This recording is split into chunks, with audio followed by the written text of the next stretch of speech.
Hello friends, स्वागत है आपका आपके अपने चैनल होम ट्यूशन पे। दोस्तों, जैसा कि आप जानते हैं कि भारतीय डाक विभाग में जीडीएस ग्रामीण डाक सेवक के पदों पर भर्तियां निकली हुई हैं, जिसमें कुल मिलाकर 38,926 पद हैं, जो कि एक साथ बहुत बड़ी वैकेंसी निकली हुई है दोस्तों।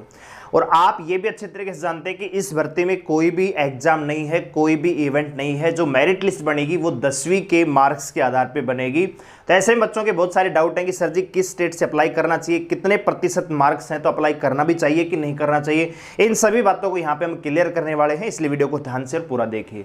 दोस्तों, अगर आप इस चैनल पर नए हैं, चैनल को सब्सक्राइब कर लीजिए, बेल आइकन को प्रेस कर लीजिए और किसी प्रकार की latest news, update, notification, result, PDF को पाने के लिए हमें टेलीग्राम चैनल पे ज्वाइन करें, जिसका लिंक डिस्क्रिप्शन में दिया हुआ है। तो आइए बात कर लेते हैं इंडिया पोस्ट जीडीएस के बारे में। तो सबसे पहली बात यह कि बच्चों का ये डाउट है कि सर जी ये पोस्ट परमानेंट है या टेम्परेरी है। तो ये दोस्तों एक गवर्नमेंट जॉब है, परमानेंट जॉब है। जब तक आपकी 58 साल की उम्र नहीं होगी तब तक आप इसमें जॉब करेंगे।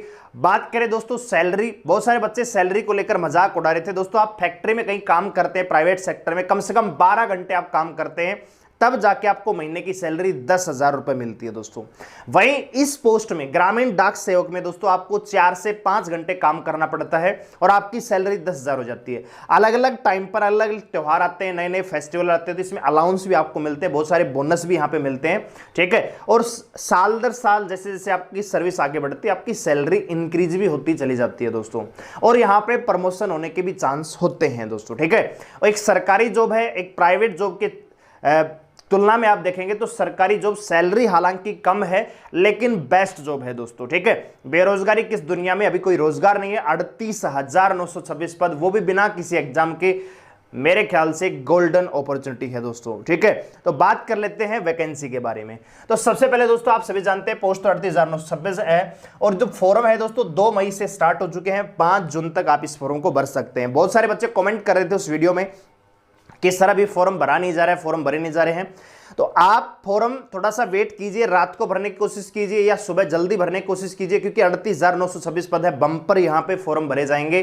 तो चांस रहते हैं कि साइट थोड़ा सा बिजी रहे, क्रैश कर जाए, तो इसलिए आप थोड़ा सा बार बार चेक करके रात को या सुबह जल्दी भरने की कोशिश करें। और यह भी कोशिश करें कि लास्ट डेट से पहले ही आप इस फॉर्म को सबमिट कर पाए सक्सेसफुली दोस्तों। बात करें दोस्तों एलिजिबिलिटी क्राइटेरिया की, तो केवल 10वीं पास आपका होना जरूरी है। इसके साथ आपको साइकिल चलानी आनी चाहिए और जिस भी स्टेट से आप अप्लाई करेंगे उसकी लोकल लैंग्वेज का ज्ञान होना चाहिए। अगर आप तमिलनाडु से अप्लाई करना चाहते हैं तो तमिल भाषा का ज्ञान होना चाहिए, कर्नाटक से अप्लाई करना चाहते हैं तो कन्नड़ भाषा का आपको ज्ञान होना चाहिए।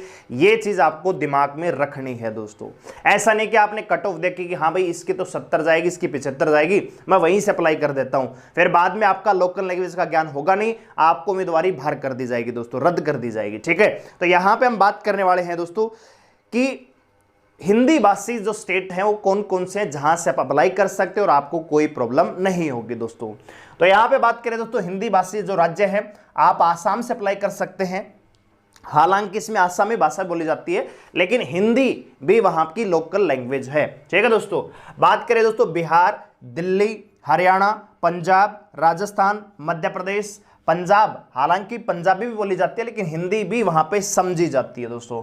मध्य प्रदेश, छत्तीसगढ़, झारखंड, हिमाचल प्रदेश, जम्मू कश्मीर और चंडीगढ़, यहां से आप अप्लाई कर सकते हैं दोस्तों। बहुत सारे स्टेट नॉर्थ ईस्ट के भी ऐसे हैं जिनमें हिंदी भाषा समझी जाती है। जैसे त्रिपुरा स्टेट है तो त्रिपुरा में हिंदी भाषा आपकी समझ ली जाएगी। केरल में भी हिंदी भाषा आपकी समझ ली जाएगी, लेकिन केरल की मुख्य भाषा मलयालम होती है दोस्तों, ठीक है। लेकिन कुछ स्टेट ऐसे भी हैं जिनमें हिंदी समझी जाती है। तो आप चाहो तो उनसे अप्लाई कर सकते हो, लेकिन ये जिम्मेदारी आपके ऊपर रहेगी, क्योंकि बाद में सारी की सारी रिस्पॉन्सिबिलिटी आपकी रहेगी दोस्तों। इसलिए कोशिश करें कि हिंदी भाषी अगर आप हैं तो हिंदी भाषी स्टेट से ही अप्लाई करें। दूसरा दोस्तों कट ऑफ की अगर हम बात करें दोस्तों, तो आप सभी जानते हैं वैकेंसियां भी इन स्टेट की सी कुछ ज्यादा है, जैसे दिल्ली की, हरियाणा, पंजाब, राजस्थान, उत्तर प्रदेश, मध्य प्रदेश और हिमाचल प्रदेश, इन स्टेट की वैकेंसियां भी ज्यादा है। इनमें फॉर्म भी ज्यादा अप्लाई होते हैं और कट ऑफ भी ज्यादा जाती है। अगर दूसरी तरफ बात करें नागालैंड, मिजोरम, मेघालय, तमिलनाडु की, आंध्र प्रदेश की, उड़ीसा की, तो वैकेंसियां भी थोड़ी सी कम रहती हैं, फॉर्म भी कम अप्लाई होते हैं और फाइनल कट ऑफ भी कम रहती है दोस्तों। लेकिन आप सभी जानते हैं एक बात और मैं बताना चाहूंगा, पहले क्या होता था कि इंडिया पोस्ट जीडीएस में वैकेंसियां स्टेट वाइज निकाली जाती थी, कभी राजस्थान की निकलेगी, कभी यूपी की निकलेगी, कभी आसाम की निकलेगी, कभी हरियाणा की निकलेगी, लेकिन ये पहली बार ऐसा हो रहा है कि एक साथ कंबाइन या वैकेंसी निकल रही हुई दोस्तों। बहुत सारे बच्चों का ये डाउट था कि सर फाइनल जो कट ऑफ बनेगी वो स्टेट वाइज बनेगी या ऑल इंडिया बनेगी, तो final cut off state wise बनेगी क्योंकि वैकेंसियां स्टेट वाइज हैं, ठीक है, तो इस बात का आप ध्यान रखेंगे। दूसरा, यहां पे हम बात कर लेते हैं भाई मेल और फीमेल की कट ऑफ कितनी रह सकती है। तो दोस्तों यहां पे मैं जो कट ऑफ बता रहा हूं वो मैं बता रहा हूं दोस्तों इन स्टेट की, ये जो 14 स्टेट है इनकी मैं बात कर रहा हूं।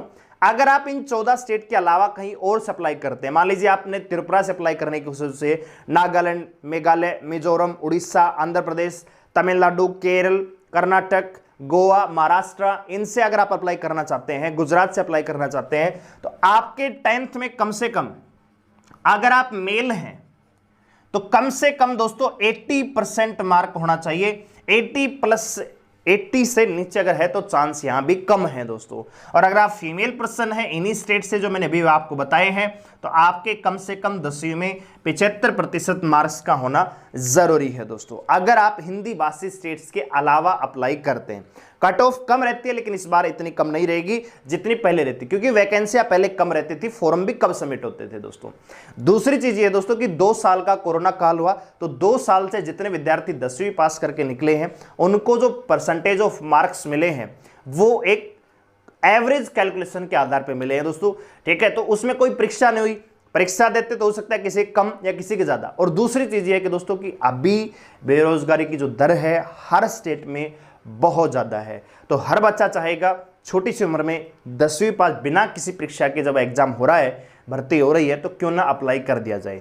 तो ऐसे में चांस रहते हैं दोस्तों कि फाइनल मेरिट लिस्ट भी ज्यादा बढ़े, क्योंकि आप सभी जानते हैं कि सरकारी स्कूल में पढ़ने वाला विद्यार्थी एवरेज स्कोर करता है 75 से 85 भी रेयर मिलते हैं, लेकिन प्राइवेट स्कूल में पढ़ने वाला बच्चा 85 से 95% मार्क्स तो एवरेज होते हैं दोस्तों।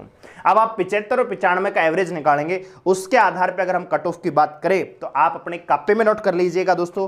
अगर आप ईडब्ल्यूएस कैटेगरी से अप्लाई करना चाहते हैं, मेल है, तो आपके कम से कम दोस्तों 87 से 92% फाइनल मेरिट जाने की संभावना है।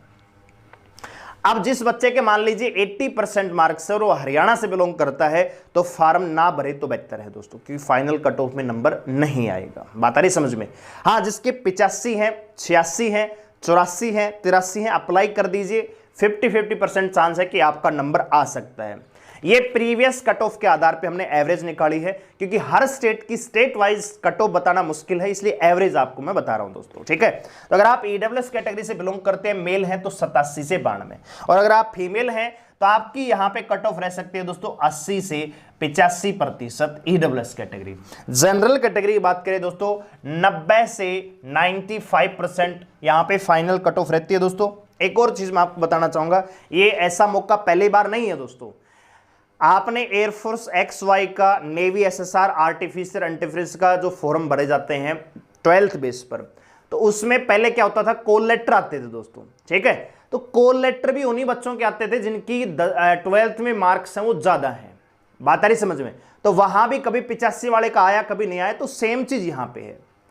आपके अगर कम नंबर भी है, मान लीजिए इस कट ऑफ से 2-4% कम भी हैं, तो भी आप अप्लाई करें, चांस बढ़ सकते हैं, क्योंकि वैकेंसी इस बार 38,926 बम्पर वैकेंसी है, लेकिन प्रीवियस कट ऑफ के आधार पे मैं आपको बता रहा हूं दोस्तों। वहीं अगर बात करें दोस्तों ओबीसी की, तो 85 से 90, एससी कैटेगरी की बात करें दोस्तों 82 से 87, कम से कम इतने तो होने चाहिए। एसटी की बात करें दोस्तों 80 से 85%, और पीडब्ल्यू की बात करें दोस्तों 70 से 75% पे यहां पे कट ऑफ फाइनल लगने के संभावना है। फीमेल कैटेगरी दोस्तों 82 से 87 जनरल कैटेगरी, ठीक है। ओबीसी की अगर बात करें दोस्तों 80 से 85, एससी की बात करें दोस्तों 77 से 82, एसटी की बात करें दोस्तों 75 से 80 के आसपास कट ऑफ रहने की उम्मीद है, और अगर आप पीडब्ल्यू से बिलोंग करते हैं तो 70 से 75% कट ऑफ यहां पे रह सकती है दोस्तों, ठीक है। आप सभी जानते हैं कि प्राइवेट स्कूल में आजकल बेरोजगारी इतनी है कि हर बच्चा बेरोजगार घूम रहा है दोस्तों। 10वीं पास तो सभी ने कर रखी है, और 10वीं में सबके नंबर भी एक्स्ट्रा मतलब ज्यादा ही मिलते हैं, प्राइवेट स्कूल वाले तो ज्यादा ही मिलेंगे आपको, ठीक है। तो कट ऑफ भी ज्यादा रहती है, क्योंकि इन्हीं स्टेट्स में फॉर्म ज्यादा अप्लाई होते हैं, इन्हीं की कट ऑफ थोड़ी सी ज्यादा रहती है दोस्तों, ठीक है। तो इस बात का ध्यान रखेंगे। अब जिस बच्चे के मान लीजिए 70% नंबर हैं, वो हरियाणा से बिलोंग करते, तो फॉर्म भरने का कोई फायदा नहीं है। ठीक है, 70-75 तक कोई संभावना नहीं है दोस्तों। ठीक है, संभावनाएं बनती हैं 80 प्लस।